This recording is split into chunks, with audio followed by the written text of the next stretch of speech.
I'm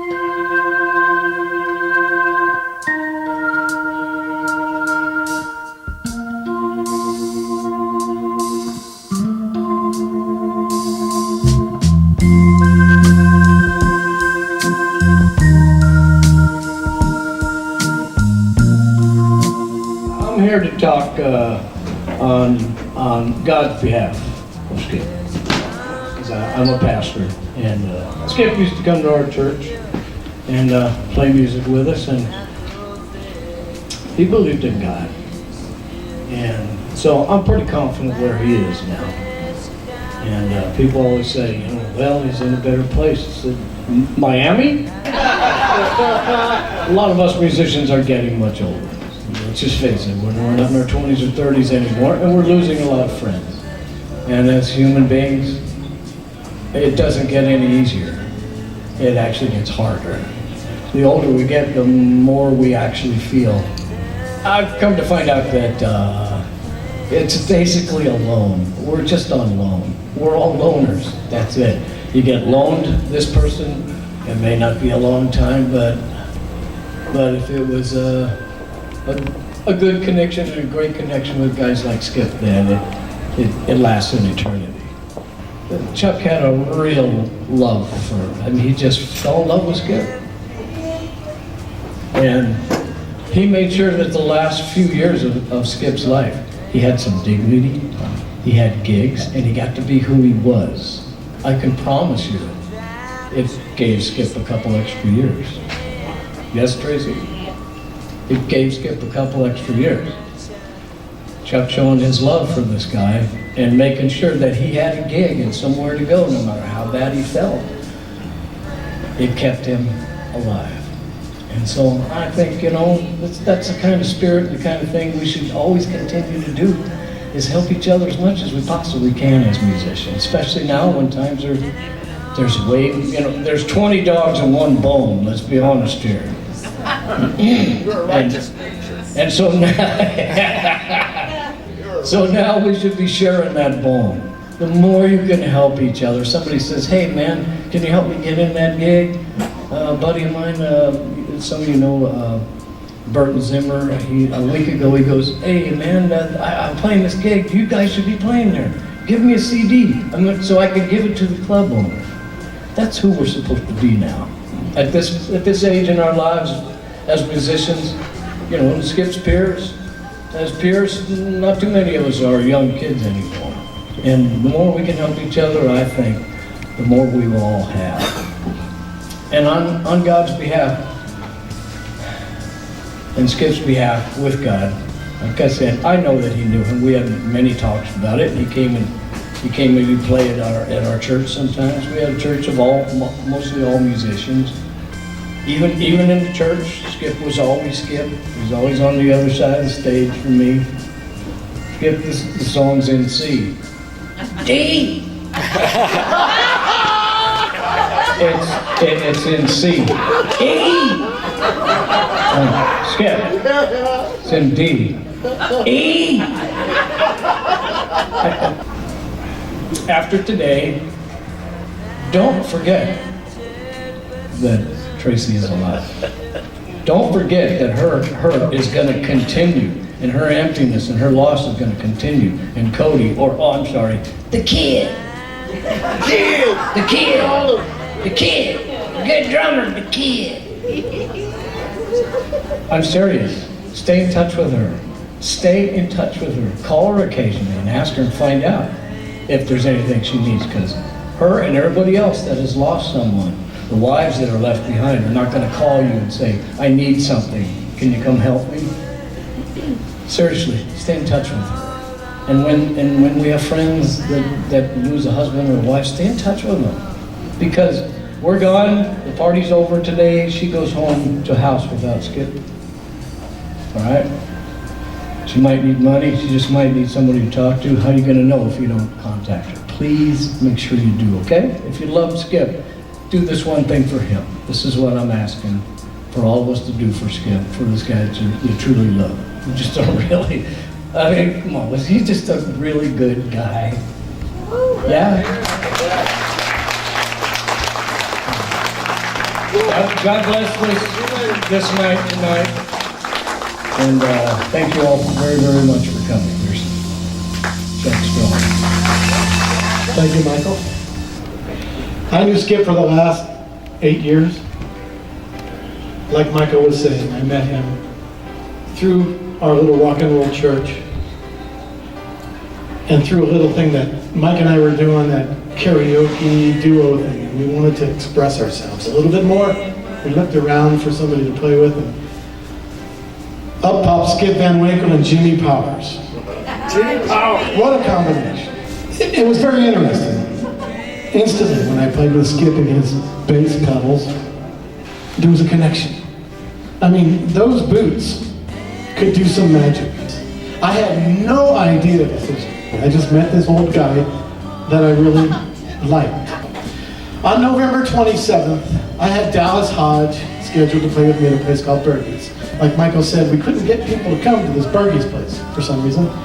So I talked to Skip and I said, how about if we do a set, you and me, and we bring in a special guest, a guitar player. Chuck, I don't like guitar players. Why? They're always playing in my zone. I get it. But I'll tell you what, I'll put them over on this side of the stage and we'll work together. So we started this gig. The owner offers us $100 plus. I said, well, you got to feed us and give us drinks. That's midweek, Tuesday, we'll take it. Gave 50 to Skip, 50 to my guests, and I played for free. And I did that because I could see that we could do something, especially with that man. So it just grew. Michael was a guest, you know, Carlos de La Paz was a guest, Jim Guston was a guest, the guest kept growing, and then I met Dallas Hodge of all people. He came in and he started playing. And I swear there was 100 people that came through that place, and they're still coming to play on Tuesday night special guest. I changed the name to the Skip Van Winkle special guest night. So his picture and his name will stay there as long as I can keep that gig alive. And I will keep that gig alive as long as I'm alive.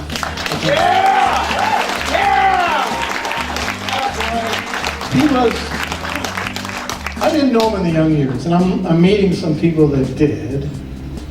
And I can see a little bit bigger picture, but I only knew the man as the man was to me. And he became a really good friend of mine. I used to enjoy walking into Bergie's and Chuck, and I go Skip, and then we'd give a hug, and then we'd hang out, we'd play, and at the end of the night, well, I would get off my drums, go this way. Skip would get off his keys, and he'd come this way, and we'd face to face, and he'd go, Chuck, that was a great night. And I knew he enjoyed himself when he'd say, that guitar player wasn't bad either.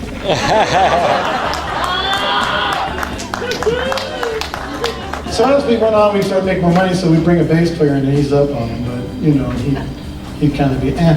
And then every so often, like John Davis would come play with, oh, I like that guy. Good player. Dave, oh, I like that guy. Moses Sparks, oh, yeah, I like that guy. Bring him again. Of course, the next time they came, he didn't know who they were. He'd go, Chuck, who's playing tonight? Chuck, who's playing tonight? I'd go, Robert Heft. Who? Skip, Robert Heft. Who? I don't. He played the first show with us, and he's been playing for the last 4 years. I don't know. And Robert would walk in the door, and I'd go, hey, Skip, that guy. And Skip would look and go, oh, Aquarius. And that's Skip. That was Skip. And he's remembered at that. First question he'd ask. First question he'd ask. What's your sign? What's your first question? What's your sign? So I'll tell you what. I was so blessed to know the man. I'll tell you what, the trip that we took to Memphis, we stayed at the sleazy little hotel with 2 rooms, Chris Cardenas, Freddie Johnson on upright bass, Skip on keys, and me, and it was the biggest dive you've ever seen. And the rooms were so small that you couldn't bring your suitcase barely in, and there was no room for a cot or anything extra. So Chris Cardenas had 3 of his cousins and friends come down from Chicago, and they didn't know there was no rooms. So I said, well, go ahead, Chris, take your guys and stay in the other room. I'll find a place in this room. Well, Freddie Johnson said, there's no fucking way you're going to sleep in my bed. And I said, that's no problem. I'll split the bed with Skip. Now I know Tracy slept with Skip, and I don't want you to raise your hand if you ever did. But I'm in the club. So about 3 o'clock in the morning, I think it was Wednesday or Thursday, I woke up and there's this arm draped over me and a leg on top of me. I had to wake him, Skip, get off of me. Face the other way. So, love the man. Didn't matter what he did. But the most important thing to me was at the end of the night when he said, Chuck, that was a lot of fun. Yeah! And so, I loved him. And he would, I drank half that beer and put it up on his keyboard. Because he usually drank half of mine. And you know, sometimes he drank my tequila. Yeah, still reserve. That's my Skip. When we would get at Bergie's at night, first thing Skip would do is get a bowl of soup. That bowl right there is from Bergie's. Wow. Every single night when he got there, he'd get a bowl of soup. And then I'd get a text from the owners going, tell Skip to stay out of the bowl of soup. He's not certified. Have a server give him the bowl of soup. So I go, Skip, you can't get your own soup. Okay, Chuck, I will. And the next week he'd get his own soup.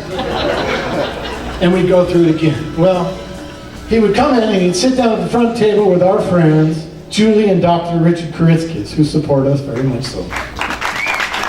And he'd sit down and go, hey girl, how's the doc? And they'd have a conversation, then he'd bring his stuff in and play. But there's always a soup. And he'd have a beer, and I got a beer from the bar and I drank part of it and put it up there for him because he was always drinking mine. I look back, where's my new beer is from, and I look at him, Skip, your beer's behind me. Oh, okay. Oh, he turned around and grabbed his beer. I get another one. So, Skip, love you. That soup machine stopped working on November 28th. Yes. November 27th, we were going to have a party for my friend Jim Simonetti. It was his birthday. It was getting late and Skip wasn't there. And I was feeling kind of weird, so I thought maybe he broke down onto a get-up. Because he had problems with the cars from time to time. I called Tracy. November 27th. 20 minutes to 7. Time to play, pretty close. She said, can you go somewhere quiet and sit down? The heart almost stopped. I walked in the bed and sat down. I go, is he okay? She said no. She should have said yes. But for us mortals, it's no. He passed away sometime during his nap. He got up in the morning, did what he usually does around the yard. Cody heard him in the yard, fussing around 2 o'clock in the afternoon. He took his customary Tuesday nap before he comes to birds, and they found him. He left his mortal body, and his spirit took off. And he probably learned a lot of stuff that we're going to learn someday. Yeah. He came to the gig that night. I can tell you that because I know he was there. I was pretty connected with him. That night when I packed up and loaded into my van, a great barn owl flew up and landed on a wire above the gate in the back of Bergie's.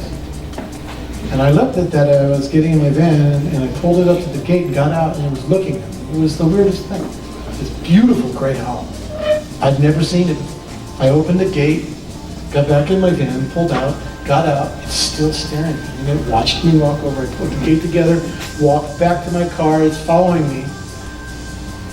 And I turned as I opened the door to get in, and I went like this, and it nodded its head and turned its head. It's the truth. I don't have proof of that, but the next day, the soup machine died. And I have proof of that. And I got something else for you too, because that night, Wednesday night, they had covered all the scoop bowls with plastic because they weren't going to use it because the soup machine was down for the week while they shopped. There's a video from the security camera that shows that plastic on that table puff up, the soup bowl bounce off the sink and off the counter and rolls across the floor. I have it in my phone. It's pretty chilling. I've also felt his presence once in a meeting at City Hall, and I was like not into the meeting, sitting in the back. About a week after that, he hit me in the back. And I looked behind me and there was nobody there. And I know who it was. I was in my office talking to one of my inspectors. And usually a second inspector would come in and sit down in a chair. And out of the corner of my eye, I saw it. And Robert turned around and walked out. I turned to see who it was, and there wasn't anybody there. And I turned back to my computer and I felt it. The guy that I loved so much for all those years, who played so well. And I'm sure David will talk about him in Dallas. We'll give him some of his younger years. But my experience with that man was probably one of the highlights of my life. So, okay, keep it together. All right. One last thing for my man. Yeah! Two last things. We're going to raise some money for the family. And there was something that Skip always did that was very funny. He would grab the tip jar. There you go, baby. Yeah! And he'd drop his keys in it. And he'd shake it around and go out and get tips. And then one night he called me and said, "Chuck, I'm stuck at Burton's." I go, "What?" He goes, "I can't find my keys." I go out to my van and I look in my tip jar and guess what's there? So from there on I dropped my spare change in the key bucket, in the bucket. And Skip would go out and he would shake it. And so when I'm done up here, you're going to see me in your face with this bucket. We'll get to it. I'm going to start it first here. Here's $100. Tracy and Cody. We're going to fill this thing up. 100 more, right? 100 more right there. All right, so it's going to be a night of giving. There's no charge for the food. There's no charge for the entertainment. Give to Skip and the family. We love you. And my last thing.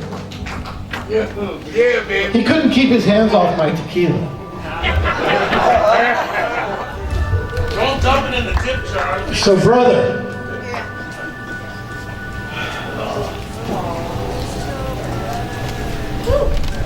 For all the things,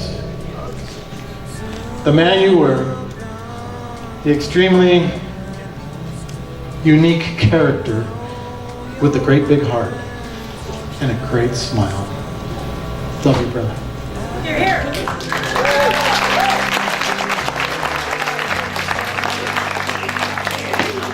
Rest in peace. Dallas, you ready?